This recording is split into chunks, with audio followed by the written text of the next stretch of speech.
இது ஃபர்ஸ்ட் மலேசியாவின் செய்திகள் உங்களுக்காக.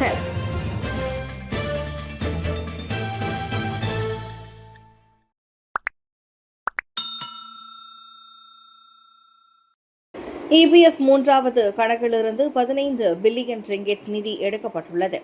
மலேசியர்களின் சம்பளம் உயராத வரை பிரச்சினை தீராது. Charles Santiago. EPF எனப்படும் ஊழியர் சேமநிதி வாரியத்தின் மூன்றாவது கணக்கிலிருந்து மாதம் பணத்தை மீட்கும் முறை கடந்த ஆண்டு மே மாதம் அறிமுகப்படுத்தப்பட்டதிலிருந்து இதுவரை 4.6 மில்லியன் மலேசியர்கள் சுமார் 15 பில்லியன் ரிங்கெட் பணத்தை பெற்று மீட்டுள்ளனர். ஆபத்து அவசரங்களுக்கு பயன்படுத்த வேண்டிய இந்த வசதி நிரந்தர நிதி அழுத்தத்தில் வாழும் குடும்பங்களுக்கு உயிர் நாடியாக மாறியுள்ளதை இது காட்டுவதாக கிளான் நாடாளுமன்ற உறுப்பினர் சார்லஸ் சாண்டியாகோ வர்ணித்துள்ளார். பணத்தை மீட்பது இங்கு பிரச்சனை அல்ல. காரணம், இது உயிர் வாழ்வதற்கான ஒரு பெரிய பிரச்சனையின் அறிகுறியாகும். ஊதியங்கள் குறைவாக இருப்பதாலும் வாழ்க்கை செலவினம் அதிகரிப்பதாலும் மக்களால் முன்பு போல் சேமிக்க முடியவில்லை. இதனால் அவர்கள் பணத்தை எடுக்க வேண்டிய கட்டாயத்தில் உள்ளனர். எனவே மலேசியர்களுக்கு உண்மையான ஊதிய வளர்ச்சியும் வலுவான சமூக பாதுகாப்பும் தேவையாகிறது. அதே சமயம் குறைந்த EPF சேமிப்பை கொண்டுள்ள உறுப்பினர்களுக்கு அரசாங்கத்தின் இலக்கு வைக்கப்பட்ட நிரப்புதல்களும் அவசியமாகும். இதன் மூலம் மக்கள் கௌரவத்துடன் வாழ முடியும் என சார்லஸ் சொன்னார்.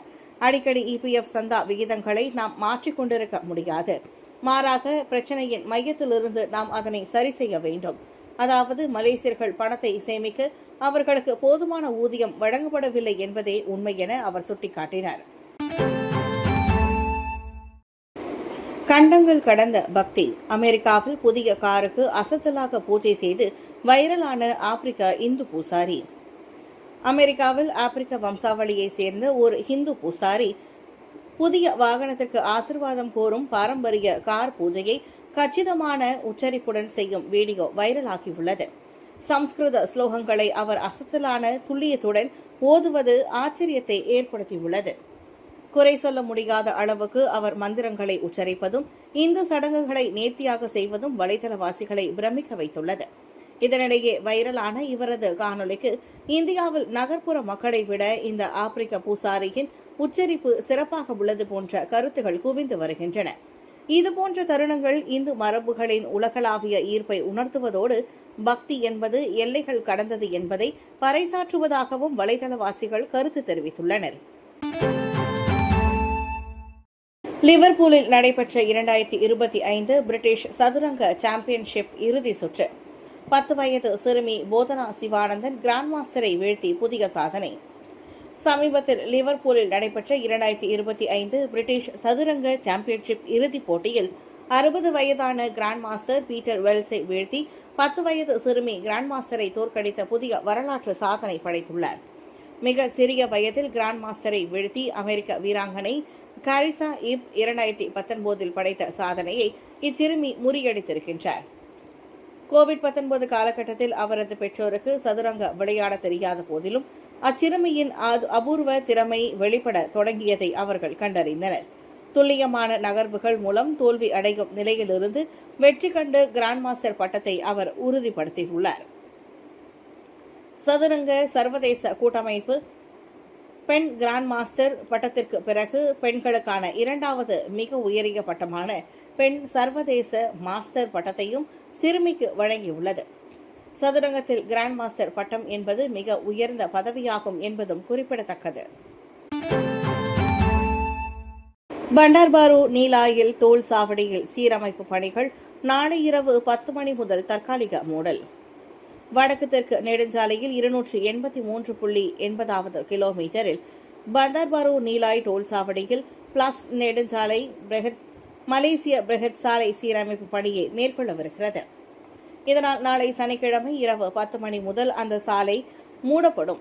ஞாயிற்றுக்கிழமை பிற்பகல் 2 மணி அளவில் அந்த சீரமைப்பு பணிகள் முடிவடைந்து முழுமையடைந்து நிலைமை வழக்கத்திற்கு திரும்பும்.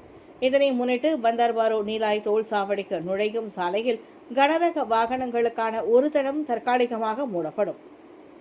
எனவே சாலை பயணர்கள் தங்கள் பயணம் தொடர்பில் முன்கூட்டியே திட்டமிட்டுக் கொள்ளும்படி கேட்டுக்கொள்ளப்படுகின்றனர். கிளந்தான் கோலக்கெராயில் 67 மலைப்பாம்பு குட்டிகள் கண்டெடுப்பு, 7 தப்பியோட்டம்.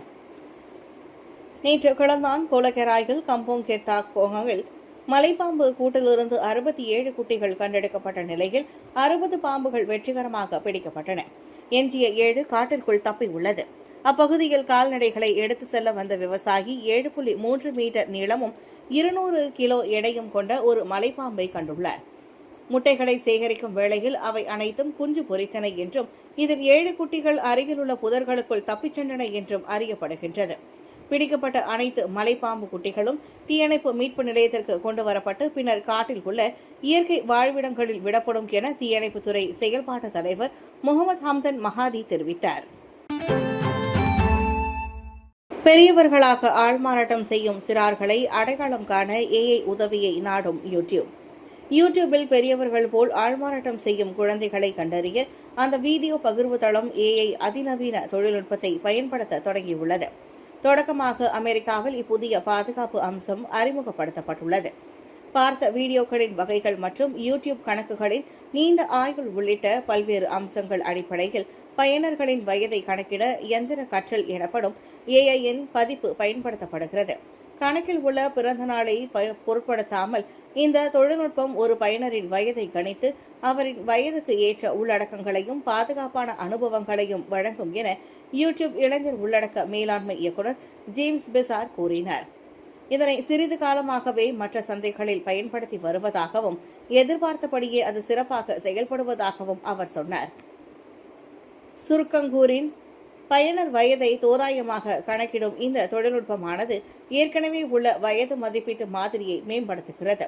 அவ்வகையில் அவர்கள் வயது குறைந்தவர்கள் என யூடியூப் நம்பினால் பயனர்களுக்கு அது குறித்து அறிவிக்கப்படும். சம்பந்தப்பட்டவர்கள் கடன் பற்று அட்டை, செல்ஃபி அல்லது அடையாள அட்டை மூலம் அவர்களின் வயதை உறுதி செய்யும் தேர்வும் அவர்களுக்கு வழங்கப்படும். குவாலாமுடாவில் காரை மோதிவிட்டு நிற்காமல் சென்ற காரை 1 கிலோமீட்டர் தூரம் துரத்திய கார். வைரல் வீடியோ குறித்து போலீஸ் விசாரணை. 2 ஓட்டுநர்கள் சுமார் 1 கிலோமீட்டர் தூரத்திற்கு ஒருவர் துரத்தி சென்று மோதலில் ஈடுபட காரணமான ஒரு விபத்து குறித்து கெடா குவாலமுடா போலீசார் விசாரணை நடத்தி வருகின்றனர். பிற்பகல் 1:30 மணி அளவில் நிகழ்ந்த அச்சம்பவத்தில் டொயோட்டா கொரோலா காரோட்டி நிசான் கிராண்ட் லிவினா காரை மோதி தள்ளினார். இதையடுத்து கிராண்ட் லிவினா ஓட்டுநர் டொயோட்டா கொரோலா காரை 1 கிலோமீட்டர் தூரத்திற்கு துரத்தி சென்றார். தாம் பின்தொடருவதை உணர்ந்த கொரோலா ஓட்டுநர் காரை திருப்பி கிராண்ட் லிவினாவின் வலது பக்கத்தில் மோதியதாக குவாலாமுடா போலீஸ் கூறியது. பின்னர் காரிலிருந்து வெளியேறிய அவ்வாடவர் கிராண்ட் லிவினா ஓட்டுநரை திட்டிவிட்டு அங்கிருந்து கிளம்பினார். இவை அனைத்தும் வைரலான வீடியோவில் பதிவாகியுள்ளது. இந்நிலையில் ஆபத்தாக வாகனம் ஓட்டியது தொடர்பில் அவ்விருவரும் விசாரிக்கப்படுகின்றனர். குற்றம் நிரூபிக்கப்பட்டால் அதிகபட்சம் 5 ஆண்டுகள் சிறை தண்டனையும் 15,000 ரிங்கிட் அபராதமும் விதிக்கப்படலாம். பட்டவத்தில் நடந்த கொடுமை. சொந்த பேத்தியை பாலியல் பலாத்காரம் செய்த தாத்தா. மனைவியை இழந்த 67 வயதான ஓய்வு பெற்ற பள்ளி அலுவலர் ஒருவர் 2 ஆண்டுகளாக தனது சொந்த பேத்தியை பாலியல் பலாத்காரம் செய்த வழக்கில் நீதிமன்றத்தில் குற்றம் சாட்டப்பட்டார். 9 வயதான அச்சிறுமியை கெப்பாலாபத்தாஸ் பெர்மத்தாங் கெராய் பெசாரில் உள்ள வீட்டில் பாலியல் பலாத்காரம் செய்துள்ளான் என அந்த வயோதிகன். தண்டனை சட்டத்தின் கீழ் விசாரிக்கப்பட்டு வரும் இக்குற்றம் நிரூபிக்கப்பட்டால் குறைந்தது 10 ஆண்டுகள் முதல் 30 ஆண்டுகள் வரை சிறை தண்டனையும் சவுக்கடியும் கிடைக்கும் என்று எதிர்பார்க்கப்படுகின்றது. பாதிக்கப்பட்ட அச்சிறுமிக்கு உடல் மற்றும் மன ரீதியான துன்பத்தை ஏற்படுத்திய சந்தேக நபருக்கு ஜாமீன் வழங்கக்கூடாதென்று அரசு தரப்பு வழக்கறிஞர் நீதிமன்றத்தில் வாதாடினார். ஆனால் குற்றம் சாட்டப்பட்டவருக்கு உடல்நல பிரச்சினைகள் இருப்பதால் நீதிமன்றம் உத்தரவாதத்துடன் கூடிய 12,000 ரிங்கிட் ஜாமீன் தொகையை விதித்துள்ளது. இந்த வழக்கு மருத்துவ அறிக்கையை பெறுவதற்காக வரும் செப்டம்பர் 24ஆம் தேதியன்று மீண்டும் விசாரணைக்கு வரவுள்ளது. காட்டில் நீர்வீழ்ச்சி பகுதியில் ஆடவர் சடலம் கண்டுபிடிப்பு. பாலிங் கம்போங் தெலுக்சனாவ் காட்டு பகுதியில் நீர்வீழ்ச்சி பகுதியில் ஆடவர் ஒருவர் இறந்து கிடந்த நிலையில் கண்டுபிடிக்கப்பட்டார். நீர்வீழ்ச்சி பகுதியில் காணாமல் போனவரை கண்டுபிடிக்க தேடும் மற்றும் மீட்பு நடவடிக்கைக்கு உதவும்படி போலீசிடம் அதிகாலை மணி 2:34க்கு அவசர அழைப்பை பெற்றதாக பாலிங் தீயணைப்பு மற்றும் மீட்பு நிலையத்தின் தலைவர் சுல்கைரி மார்த்தாஞ்சில் தெரிவித்தார். இதனைத் தொடர்ந்து பாலிங் தீயணைப்பு மற்றும் மீட்பு படையை சேர்ந்த பணியாளர்கள் குழு சுமார் 3 கிலோமீட்டர் தூரம் நடந்து சென்று 9 மீட்டருக்கும் அதிகமான உயரமான பகுதியில் சுயநினைவற்ற நிலையில் இருந்த ஆடவரின் சடலத்தை கண்டனர். தீயணைப்பு வீரர்களின் மீட்பு நடவடிக்கையில் பங்கேற்ற சுகாதார அமைச்சின் பணியாளர்கள் அந்த ஆடவர் இறந்துவிட்டதை உறுதிப்படுத்தினர். கயிறு மற்றும் ஸ்ட்ரெச்சரை பயன்படுத்தி இறந்த ஆடவரின் உடலை மீட்கும் முயற்சியில் தீயணைப்பு பணியாளர்கள் ஈடுபட்டுள்ளனர். எனினும் செங்குத்தான தன்மை, வழுக்கும் பாறை மேற்பரப்பு, நிலப்பரப்பின் சீரற்ற அமைப்பு, மழை மற்றும் இருள் காரணமாக அந்த ஆடவரின் உடலை மீட்கும் பணி மிகவும் சிக்கலாக இருந்தது. கிட்டத்தட்ட 2 மணி நேர போராட்டத்திற்கு பின் அந்த நபரின் உடலை கீழே இறக்க போலீஸ் மற்றும் சுகாதார அமைச்சு மற்றும் பொதுமக்களின் உதவியும் கிடைத்தது. இறந்தவரின் உடல் பின்னர் போலீசிடம் ஒப்படைக்கப்பட்டது. அவரது அடையாளம் குறித்த எந்த ஆவணமும் கிடைக்கவில்லை என ஜுல்கைரி கூறினார்.